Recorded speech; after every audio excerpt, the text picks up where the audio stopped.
कैसे हैं आप लोग? आशा करती हूँ कि आप सभी अच्छे हों। बच्चों, शुरू करते हैं आज का अध्याय एक अनेक वचन। तो आइए जानते हैं एक अनेक यानी वचन के बारे में। संसार में कुछ वस्तु एक और कुछ अनेक होती हैं। अनेक यानी बहुत सारे। जो संख्या में एक होते हैं उन्हें एक, तथा जो एक से अधिक होते हैं उन्हें अनेक कहते हैं।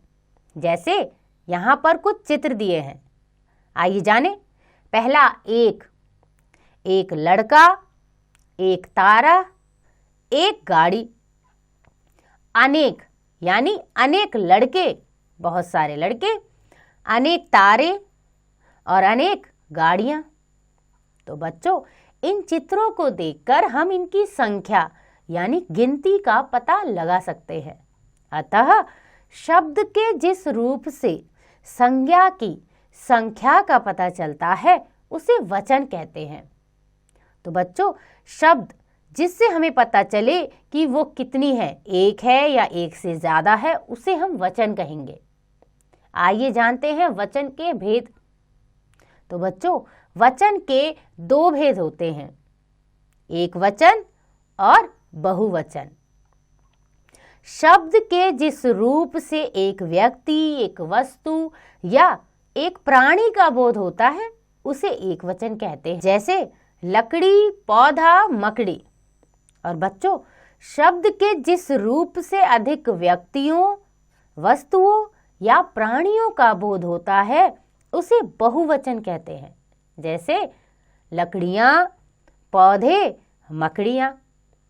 आइए जानते हैं कुछ अन्य उदाहरण, एक वचन और बहुवचन। साड़ी, साड़ियां, गुब्बारा, गुब्बारे, माता, माताएं, घोड़ा, घोड़े, पेंसिल, पेंसिलें, जूता, जूते, पुस्तक, पुस्तकें, केला, केले, वस्तु, वस्तुएं, पंखा, पंखे, आँख, आँखें, कमरा, कमरे, माला, मालाएं, नहर, नहरें, लड़का, लड़के, पौधा, पौधे, रोटी, रोटियां, गमला, गमले, नदी, नदियां, चिड़िया, चिड़ियां, कुर्सी, कुर्सियां, पत्ता, पत्ते, मुर्गा, मुर्गे।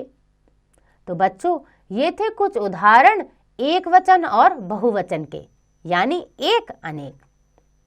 आइए दोहराएं।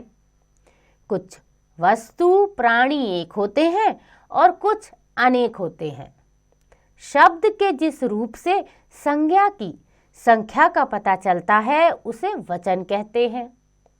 वचन के दो भेद होते हैं, एक वचन तथा बहुवचन। एक का बोध कराने वाला एक वचन तथा एक से अधिक का बोध कराने वाला बहुवचन कहलाता है। आशा करती हूँ कि आपको यह अध्याय समझ आ गया होगा। इसका अभ्यास आप स्वयं कीजिएगा।